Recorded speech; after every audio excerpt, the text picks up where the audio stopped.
Hey Fandom, it's me, Aaron, for Comic Show. I'm back with another week of comics. We got a lot of good stuff. Some stuff from Marvel, a few DCs, Image, creator-owned, and franchise books. Franchise books are kicking ass. Invader Zim 1 did so well, was so well received by the fans, and it was seriously like just, hey, if you like that show, there is no reason you wouldn't love it. Like, you would say, yes, please, thank you, more. This is what I've been waiting for. It's awesome. And now issue 2's out, so definitely check that out. Rick and Morty, this has been so well done. It's like, if the writer of this doesn't write for the show, he should. And Rick and Morty, I know he doesn't. I said it in error before, but he should, because it's so freaking good. And have you guys seen the new season? Like, it's freaking awesome. I'm loving it. I'm loving this new season, especially when he's like with Unity and basically like, you know, kind of like, is there a word for that? Like pansexual, when you have sex with like an entire planet, like of people, like everyone? That's just, they need to come up with a word for that because it was awesome and I'd like to talk about it more. You know, we should all have dreams and aspirations. Archie, Wade and Fiona Staples, it was awesome. It sold out here. It was crazy. I ordered heavy on all those covers thinking like, we never sell Archie here. It's just a novelty thing, but I love the creative team, and I'm behind doing new things with the icons, and I'm behind making it relevant for young people. I'm behind a Morrissey-looking Jughead, but it did really well. It impressed me. Issue 2 was just as good. Issue 2 focused almost entirely on Bettie. Bettie is the A story in this for sure, where Archie was A story in the first issue, and it was awesome. And bridging the gap between creator-owned and franchise stuff. Hip Hop Family Tree. This is freaking funny as hell. This is so well done, so respectful. It's Fantagraphics. They don't do anything that's not, you know, authentic and respectful. And you know, look at the trading cards from Super Rappers. There's MC Hammer. It's hilarious. But you might have gotten these books in Free Comic Book Day. There's graphic novels. Well, this is a single issue that's only $4. There's no reason not to get it if you like hip-hop. And I'll just put this out there. If you're planning to get any of the Marvel hip-hop variant covers, which you probably are, they look freaking cool, but are they really supportive of hip-hop culture, or are they just kind of like culture vulture, or whatever the hell, you know, like wherever you are on that position, get Hip Hop Family Tree. It's a comic book respectful about the history of hip-hop that's well done. And, you know, if you want a hip-hop comic, get this, and that's kind of like, it's kind of like it'll appease the sin of buying the Marvel hip-hop ones, if you want to call it that. You know, it's like your indulgence. Like, if you're a Catholic, you can buy this as indulgent so that you can indulge in those other comics guilt-free. So, you know, white guilt-free. Moving on, before I have to make an apology video. Rat Queens, new artist, female artist, new ongoing artist, Tess Fowler. She has done stuff before. She did that Bragga, we don't know how to pronounce it. I don't know. But it was amazing and really well done. I'm glad that she is the new ongoing artist. It was a great issue. It's the first issue after the collection, and now it's back on schedule. So more Rat Queens, awesome. Wolf, if you read Ellis Cott's first issue that was like more than double sized, you probably really liked it in one issue too. I'm enjoying it. I think it's his best work yet, honestly. Like, I really do. And Island, I was so pleased with how well this sold. It's so weird. It's a oversized anthology with truly indie people, introducing you to new people and having some people you might already know. It's value price for the size. It's $8, but I mean, it has like 4 comics worth of stories here. And if you want to try something new and you got into Image and you're ready to go a little deeper into more, you know, that indie buzz, like, I need another fix. I need another fix. You got anything harder? This is harder.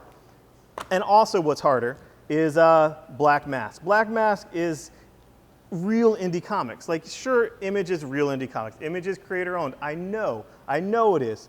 But this feels more dangerous. Like, honestly, Young Terrorists, look at this. Look at this stuff. It's ridiculous. When I read this, it felt like I was reading a Vertigo book in the early 90s, mid 90s, when I was in high school, like, you know, 94, whatnot, 95. And I enjoyed the hell out of it. So yes, it's oversized and it's a high buy-in. It's $6.99 for the first issue, but it delivers and it is full. You get a full and complete story here. Yes, it's going to continue for issue 2, but this will get you there. You will feel satisfied if you like this type of stuff. If you like Vertigo-esque stuff, Grant Morrison type stuff, you will love this. And The Disciples, this basically their flagship book by Niles, already optioned for a movie or whatnot, maybe a TV series. I don't know. I don't pay attention to all that. I read comic books and enjoy them. I'll watch the TV series or the movie when it comes out. Disciples is great. Moving on to DC. There's been so much with DC lately that slipping in the market shares, and there's a lot of fans and customers that are pretty disillusioned. Sometimes I would say butthurt, but I kind of agree with the disillusionment because Convergence was a little shady, a little bait and switchy, a little, it didn't really deliver what we wanted or what we were told. It just seemed like this 2-month of filler that I like some of them because my affinity to the characters, but a lot of people jumped off DC at the exact wrong time because this is the time where with DCYou, they're letting the creative teams do blue sky pitches, wildly creative things, and it's a lot of fun. Speaking of which, Black Canary real quick, sold like number 91 out of 100, and I can't even imagine a better Black Canary book. It's so good. She is a singer. It's like Scott Pilgrim-esque. It's like Batgirl-esque. It really needs to find its readership, and I really think it will in the collection. But issue to issue is where I get my stuff. That's my fix. And Manhunter, this issue threw everything on its head. Like if you think where I argued with the first and second issue that people are saying, oh, this is retconning Manhunter, and it's like, it's not really retconning if it's saying that he was lied to, thereby we were lied to as readers because we believed what he believed when he was lied to. When you're lied to in person, you don't say to someone like, oh, you retconned me. Why did you retcon me? This is awful. I hate being retconned. You say, you lied to me. You're a filthy, dirty, damn liar. You're a liar. And, you know, in fiction, you have to have lies on the table. It's not always a retcon. But there's lies upon lies upon lies, and the end of this issue will show that there's no way it's a retcon. There's more at play here, and it's freaking awesome. So if you were ever a Manhunter fan, get it. And finally, Justice League. This is DC's big flagship Holy Grail book. It's Jeff Johns. It's Batman in the Mobius chair as if he was Metron, having the answers to everything. And you see a weird-looking Superman and Lex Luthor. The B story in here with Superman and Lex Luthor comes to a head all the way into the cliffhanger page, which is insane. So if you were reading Justice League and you stopped because of Convergence having nothing to do with Justice League, get back on it. This is awesome. Darkseid War is brilliant. So that's that. Star Wars. All the Star Wars news has been awesome. Like the Star Wars fan in me, I am so just tickled all the time as like a little boy holding a C-3PO figure with all the paint rubbed off and one hand missing. Like that's how I feel. And for the people who are like, oh, they're disregarding the prequels, they're not. Like Luke never knew about midichlorians. He's not going to talk about that. And have you seen one image of Yoda that doesn't have a lightsaber? In all the stuff when they promote Yoda, do you ever see him with like a little like stick cane and a snake around his neck? No, you see the Yoda from the prequels with a lightsaber. So, you know, what was cool is still being promoted. I like Yoda with a lightsaber. I like Darth Maul, but this is what I love. And Jason Aaron is doing such an amazing job here. And this picks up where issue 7 was a filler issue, but it was a good Obi-Wan Kenobi, our old Ben issue. This picks up with Han and his wife, ex-wife, wife, something, what's going on there? Is that, I don't know. She happens to be black. So could this new character in the new movies be Han Solo's son from his black wife? Maybe. I mean, I assume this new black character in the Stormtrooper, his dad had to be Lando because Lando's the only other black character. And Lando's dad's obviously Mace Windu because he's the only other one. So, you know, obviously, like, we knew this, but maybe it's not what we thought. Maybe I was just being stereotypical. So anyway, this is a great issue. Moving on to the tie-ins to Secret Wars. Issue 4 of this, Renew Your Vows. Peter's daughter is awesome. She is kicking ass in this, and it was fun. And I have no freaking idea what they're doing with the last issue. The last issue of Amazing Spider-Man Renew Your Vows, issue 5, has these crazy incentive covers going all the way up to ordering 250 copies, and you get this black and white Quesada craziness, and this cover with like Peter and Mary Jane being married, with it being officiated by Stan Lee, like all these crazy covers where you have to order a shit ton.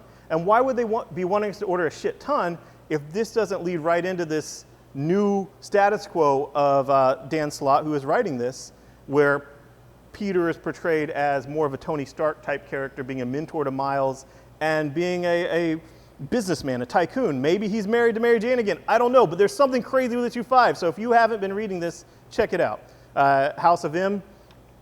If you've loved House of M, if you like that story arc, you're getting more of that. If you liked the stories afterwards that were in that universe, it's cool. I love Hawkeye in it. Howard the Human, Scotty Young writing, Mahfoud on art. It is what it is. It's hilarious. And Howard's a human, and everyone else are animals. It flips. See, you either want this or you don't. I love Howard the Duck. Howard the Human was fun. I enjoyed it. You can pass on if you want. Secret War, Secret Love. This had 4 stories and a backup Katie Cook story that were all really fun. They seriously, like, you could pass on this, but it's an anthology type thing of all short stories. Like they've done plenty of times whenever they had like an X-Men crossover or whatever.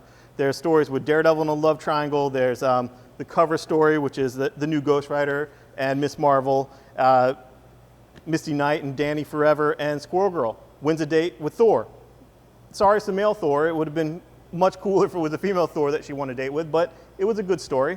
And also, Squirrel Girl, the Unbeatable Squirrel Girl, is out in collection today. So if you slept on it and want to read a really fun, buzzy book, it's here. So enjoy that. And I don't know, man. I had so much fun reading these books, and it's a great time. You know, I just feel this bubbling of stuff coming from like what Marvel has next in October, and this new like Journey to the Force Awakens Star Wars book that I'm super excited about. And yeah, and DC is actually putting out some of the best books they put out in a long time, even though New 52 had a lot of bummers and Convergence was not good. There's a lot of good stuff now. So if you like these characters, come in and say, hey, what's this character doing? And I'll let you know. I'll say, oh, that still is kind of wishy-washy, or no, this kicks ass. Martian has never been better. You know, he's not eating Oreos, but it's still good. Thanks, guys. Bye-bye.